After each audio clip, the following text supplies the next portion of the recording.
Welcome to Impact OC, the only program showcasing the people and organizations shaping Orange County. With your host, Don Camber. Hello, live from the OC Talk Radio studios at UCI's Beal Applied Innovation Center. I'm OC Talk Radio Public Affairs Director Don Camber with another great guest who is positively impacting our community. Today, I welcome Parkinson's Orange County Executive Director Erin Angelo. Parkinson's Orange County's mission is to support, empower, and educate those affected by Parkinson's to live well. Thank you, Erin, for being on Impact OC. Oh, well, thank you so much for having me. Parkinson's disease is a progressive neurodegenerative disorder that affects movement, primarily due to a loss of brain cells that produce dopamine, a neurotransmitter crucial for coordinating movement. While not yet curable, it can be managed through medication, lifestyle adjustments, and in some cases, surgery. Erin, please explain what it's like to live with Parkinson's disease. Well, so Don, I really appreciate you having me. And as executive director, I want to be clear, I'm not a doctor, nor am I a person living with Parkinson's, but I talk and really support the Parkinson's community every single day. And, some of the things that are the most affected by the Parkinson's community, of course, are the physical symptoms. And I can speak more to the emotional impact that you feel. I feel that most people, when they are diagnosed, there is a feeling of either embarrassment or shame. One of the most common symptoms would either be tremors, as you feel it either in your hands or your legs or your extremities. Another symptom is balance, maybe or most common symptom is gait, meaning that you have sort of a stooped gait or you're walking forward. Several colleagues and members of the community talk about how their neighbors suspect that they might be drunk or that, that something's wrong. But the always assumption is usually negative, and people don't realize that they're dealing with a neurodegenerative disease. And so there's a lot of misunderstanding around Parkinson's. And I think from an empathetic viewpoint, Parkinson's Orange County is here not only to support people with Parkinson's, but to also help educate the community about what that looks like and how to support people around us. How can they get tested for Parkinson's disease? So one of the first things, because dopamine or the lack of dopamine production from the disease, it causes a lack of smooth movement, right? And so one of the first things that most people notice, of course, is that tremor or the balance. But some other people also might notice slurred speaking or swallowing, or all the smooth movements that we take for granted. One of the ways that you can get diagnosed is just seeing your doctor. We always suggest specifically seeing not just a neurologist, but a movement disorder specialist. And a movement disorder specialist is going to clearly understand the connection between the brain and the body and how those movements that you're feeling that something's not quite right is affecting your brain. Is there a way they can do a test to see how there is the connection between the brain and the movements? Yes.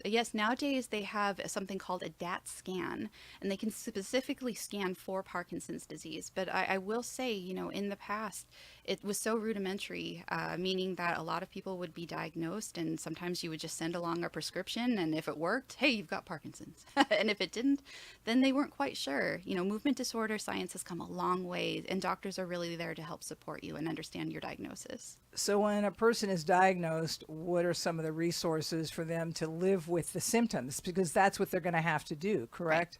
Right. Exactly.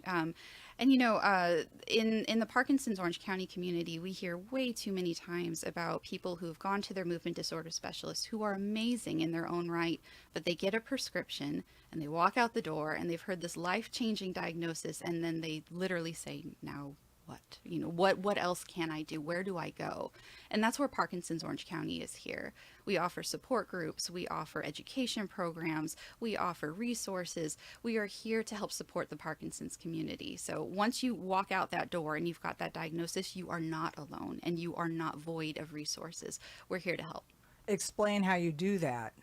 So there's a couple of ways that we do it. We've got educational workshops, and we actually really work hard to make sure that each segment of the Parkinson's community is being well addressed. So coming up this Saturday, we've got what's called a Jump Start program. That's for people who have been diagnosed in around the 1 to 5 year range. Most of the time when you're in that range, you're just in a flustered state. What do I do? Where do I go? What does Parkinson's even mean for me in my life or my care partner's life? And so during this workshop, we discuss the basics as well as, healthy living lifestyles and what that means to change your lifestyle so that you can live your best life with Parkinson's. But then you get to a phase, what we call mid-stride. That's around the 5 to 15 year mark where the symptoms have really begun to take hold.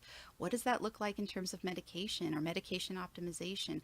How do you get the support you need for sleep, for mental health? All of those things are addressed in our, say, mid-stage workshop. So we are there to do educational workshops for every group. We are there for support groups that happen every single day of the week, all month long. We're just there for extra support. What are the demographics of those who are diagnosed? Oh my gosh, you wouldn't believe it. So usually I would say the stereotype for people when they think of somebody diagnosed with Parkinson's, I think most people in their brain and mind visualize somebody who's in their 70s or 80s, typically what we consider elderly. But nowadays with improved technology and improved science, we are discovering that people with Parkinson's are being diagnosed in their 30s and 40s. And in our Parkinson's Orange County range of Parkinson's diagnosis, we typically have members in their 40s and then, of course, all the way up into their 90s. And so it's quite a range. Now, when a person is diagnosed, are they necessarily going to get the tremors immediately, or it could take a while before they get the tremors? It's different for everyone. The one thing amongst the medical community that they often say is if you've seen one patient with Parkinson's, you've seen one patient with Parkinson's. Not everybody is the same. When I talk with some of my younger diagnosed members, they mentioned it wasn't the tremors. They didn't feel the tremors necessarily at first.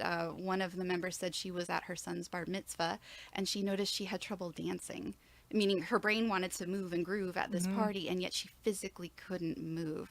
So slowness, stiffness, freezing of gait, those are all symptoms that can come on, say, before tremors or before you feel anything like a tremor. So what are some of the remedies? Well, the most common remedy, of course, that your movement disorder specialist will prescribe is medication.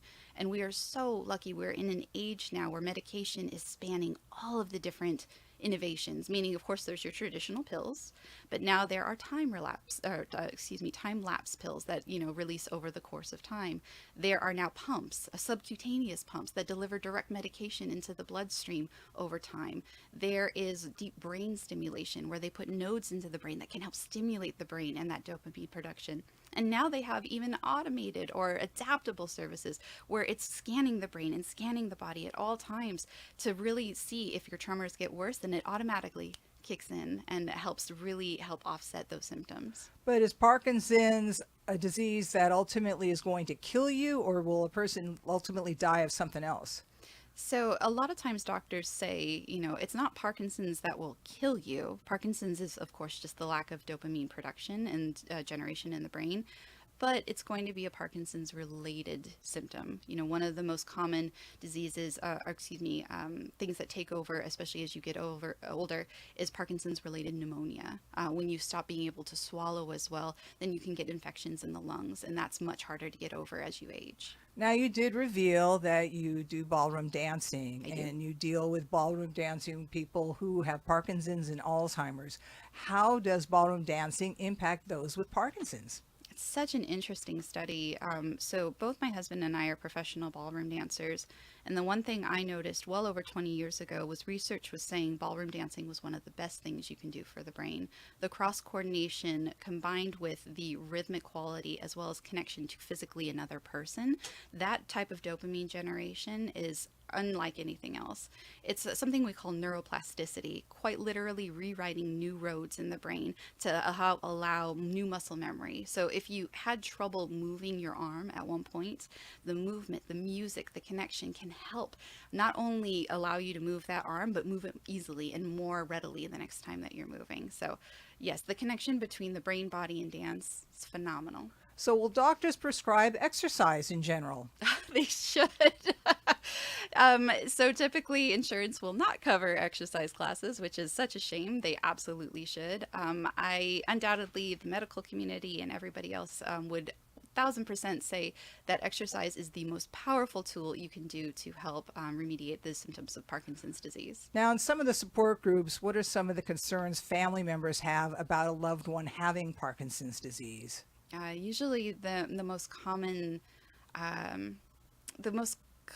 concerns usually center around how can I care for them as the disease progresses. There's a sense of anxiety and worry that as the disease progresses, they aren't sure how to best fit their needs. And I think that's such a delicate and hard subject to tackle as to how somebody progresses through the disease, no matter what stage of life you're in. Now, I understand some of the resources that you can help advise people to get would be speech therapists. Yes. Explain. So we have such a variety living in Orange County. We have such a variety of different programs, and one of the free programs available to people with Parkinson's is called Orange County Tremble Clefs. And that is a singing program. So speaking is, of course, natural in singing, but singing helps open up those vocal cords to help really exercise those muscles and really help with the stiffness and the slowness of course, the tongue, the mouth, and, of course, the throat. Have you seen a person improve by doing singing classes? Oh, absolutely. Can you give us some stories? Yes, absolutely. Whether it is singing or dancing or movement, we just hosted an arts-based workshop this past April with Parkinson's Orange County that combined singing and movement and music to all of it, because I have quite literally witnessed Parkinson's patients come in with a walker, but when they are exposed to movement and music and joy and singing and connecting, be able to step away from the walker and even dance with their dance partner. I had a student who came in and physically needed the walker to actually move around the room, but when it came time to dance waltz, he put that walker down, took his partner, and waltzed her around the floor. It's beautiful. I see stories like this all the time.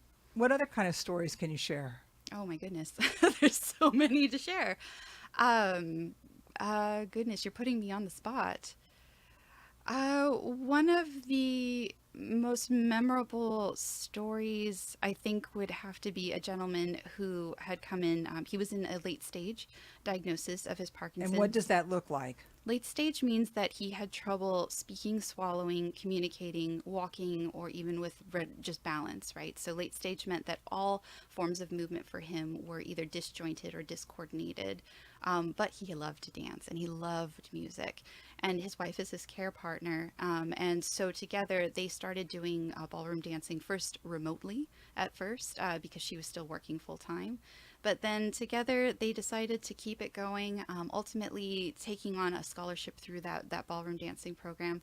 And then came time for a performance. He quite literally stood up and danced a beautiful rumba in front of an entire room. And I think the most memorable part of that was everybody witnessed him having trouble even physically standing up. But when that music came on, he took his wife in his arms and they danced. It was beautiful. So he was able to behave as if he did not have Parkinson's through the action of dancing. And did he sing too? Yes, he's always singing. So yes. he was singing too. So in a way, if he's singing and dancing or moving, he can kind of be more of himself before Parkinson's, Yes. but through those actions. Well, what's so important to note is also his care partner. Obviously, his care partner does not have Parkinson's, is the relief she felt because it was the first activity they could do together in years where she wasn't taking care of him. They were dancing together, and that's beautiful. There's the patient experience and, of course, the care partner experience, and both are very valid, and both have needs that need to be met. So it was so gorgeous to watch him stand up and dance without assistance, but her also take joy in that moment together. Is there any kind of music that is more beneficial than others? That is a good question. I think it all comes down to personal preference, if I'm being honest. I think when you tap into what you love, whether that's a gorgeous waltz, with that beautiful flowing music, or a very heavy beat with a cha-cha-cha, everybody's got their own preference. And I think when you hear something you love, that dopamine starts flowing and that gets you moving. Do you know what the average age a person is when they may be diagnosed with Parkinson's? Oof, that's a good question. I think it's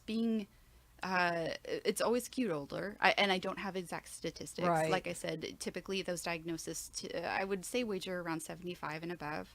But nowadays, with just like I said, the invention of technology, I believe that marker is going to keep going down and down as we discover more reasons and more signs that people are getting diagnosed younger and younger. Now, you did say before we came to air that there could be some other outlying causes of it. Can you share that? Absolutely. Common research is now proving left and right and sideways that one of the most common causes of Parkinson's disease, it starts in the gut, meaning that if you are ingesting or exposed to toxins, that is what's causing the neurodegeneration in your brain and ultimately the diagnosis of Parkinson's disease. And toxins are typically known as pesticides, solvents, exposure to, either one of them, whether you ingest them or say live near farmlands, golf courses. All of these things are caused and known to cause Parkinson's disease. Is that to say that a lot of farmers who get diagnosed with it? Absolutely. It's a terrible fact. The rate of Parkinson's diagnosis, say in Central California or where there's a lot of farmland and farm workers, is significantly higher than it is in outlying areas. Well, are there services for those people? I wish there was services for everyone. Parkinson's Orange County is just a small part of this plan, but no, the crisis amongst people being exposed to toxins and dealing with the aftermath of that is real. Talk about the people who are members of your organization. Oh, there's such a variety of amazing members in our organization. There are members, go-getters in that young onset group. Remember, the young onset group are those members under 65. Most of them are under 55. And these are members who have kids themselves, who are coming together to really help support each other emotionally and collaborate in an area of support where the symptoms are unique to, say, working moms and dads who still have to go to work with Parkinson's disease. Some may be concealing it. Some may not want to disclose it. Some are afraid of discrimination if they reveal that they have a disease. It's a whole set unto themselves. And then we've got our more retired age, these are the different people who are trying to learn how to navigate life, probably taking on new habits that they never had, healthy exercise, healthy eating, different lifestyles. They're trying to adjust everything they used to know. And then you have our seniors, now it's time for them to really embrace the different sort of resources that we have, whether that's virtual or online, or the different ways that they can still stay connected to our community. Is there a place they can go to meet? Where? Oh, absolutely. So Parkinson's Orange County is the hub and home to over 24 different support groups right here in Orange County. And almost all of them meet in person, which is amazing. So whether you're meeting at your local community center, your local church, there's faith-based groups, there's medical-based groups, or there's care partner-based support groups. Either way, if you go onto parkinsonsoc.org, you're going to find a group that fits your needs. How are you funded? So we're funded primarily through private donations. Right now, we've put in a bunch of our grants. We've only been in existence now for about a year and a half. So the primary way that we get our funding is just through donors like you. How did it come about having Parkinson's Orange County? Well, actually, the chairman of our board, her name is Lauren Simmons. She is a woman who's been diagnosed with Parkinson's herself. She had been diagnosed about 9 years ago. And when she was diagnosed, she had that horrible story where the doctor wrote her a prescription and said, "You've got Parkinson's disease," and then sent her out the door with no other resources. "You have a life-altering disease. The end. Bye. See me in 3 months." And for her, she was just so devastated because what she wanted was a center of resources. She goes on Google, she tries to find it. Google isn't a great place to find local resources. So she started a group called PD Buzz, purely volunteers, where she was gathering local resources in Orange County for Parkinson's. And about 2 years ago, I joined up with her and I said, you know what, this needs to be more than just a volunteer organization. We need to take this and make this into a full nonprofit that really reaches the people of Orange County. And so we did. And with her as chairman of the board and me as executive director, we are on a mission to make sure all of the community feels resourced and supported. About how many people do you serve? Oh, gosh. Tangibly, there's about 700 on our email list. Intangibly, thousands. Just in Orange County alone, there's almost 10,000 people who've been diagnosed with Parkinson's. What are the misconceptions people have about Parkinson's disease? I think one of the primary misconceptions is it's just quote unquote an old person's disease or an elderly disease, or that, oh, you're just getting older, this is just something that happens. And it's not true at all. Parkinson's affects all ages, all lifestyles. And it doesn't just affect somebody who say was sedentary or maybe who didn't live a healthy lifestyle. I have known marathon runners who have gotten it. It affects everyone. When a person has Parkinson's disease, do they need to change their diet? Uh, well, yes. So typically, not typically, research has shown time and again, especially a woman named Dr. Mishley, she had wrote a study that shows that if you follow a diet of eating whole foods, meaning nothing that's been processed, whole fruits, whole vegetables, whole fatty oils, real fatty oils from real foods, real fibers, that every time you consume that, your Parkinson's symptoms get better. Time and again, she was showing that every time you tend to eat processed foods or heavy meats, red meat, processed food, canned fruits, all of those sorts of things, your symptoms tend to get worse.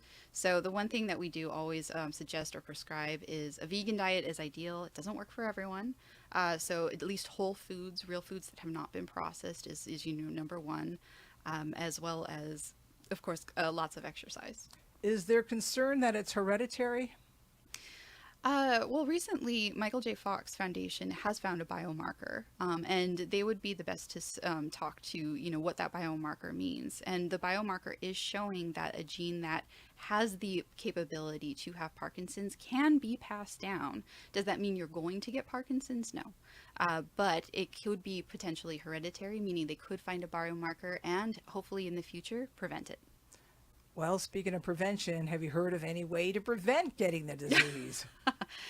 Well, if science all agrees that Parkinson's happens from exposure to toxins, is there a way to prevent your exposure to toxins? I mean, you could become a hermit, maybe. But the reality is, we live in a world where there are toxins everywhere. I think making good and healthy lifestyle choices from an early age, eating whole foods, plenty of exercises, always engaging neuroplasticity, meaning trying new things even that you don't like. Not just food-wise, but exercise-wise, activities that maybe you find hard or complicated. Challenging your brain, eating whole foods, it's going to be the best remedy to help prevent any sort of neurodegeneration. Are you connected to many medical centers so that when people find out you have Parkinson's disease, they know to get in touch with you? Absolutely. I am proud to say that we are connected to almost every major medical center, every major movement disorder specialist, and every resource in Orange County. It's all there listed on our website, parkinsonsoc.org. You can easily go on it and find any resource you need, as well as ask us questions about it. So talk us through what it's like when a person calls up and says, I have Parkinson's disease. What do you hear on the other end from them? Oh gosh, it's so hard. Sometimes when somebody calls up, they just want to share the emotional impact about that, and that is so tough. I think sometimes when people call, they just want to be able to be heard and validated, that they're scared, that this has changed their life and they don't know what to do. And I think creating space, whether that's through a support group or just a personal phone call from me, from my board of directors, from somebody in the community who can be a mentor to them, is the first step. And once they're ready and willing to hear about resources they can seek out, whether that's exercise programs, doctors or specialists, that's when we can go and help and connect them to the specific resources they need. But yeah, a lot of times I think it's just creating a safe space to be heard and really to decompress and understand what that diagnosis means to them. Please give us the website again. Of course. It's Parkinson's with an S, parkinsonsoc.org. Thank you, Parkinson's Orange County Executive Director Erin Angelo, for being on Impact OC. And I thank everyone for tuning in. I'm OC Talk Radio Public Affairs Director Dawn Camber. Have an impactful day.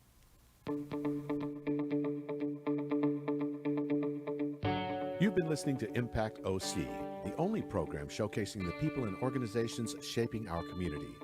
Right here on Orange County's only community radio station, OC Talk Radio.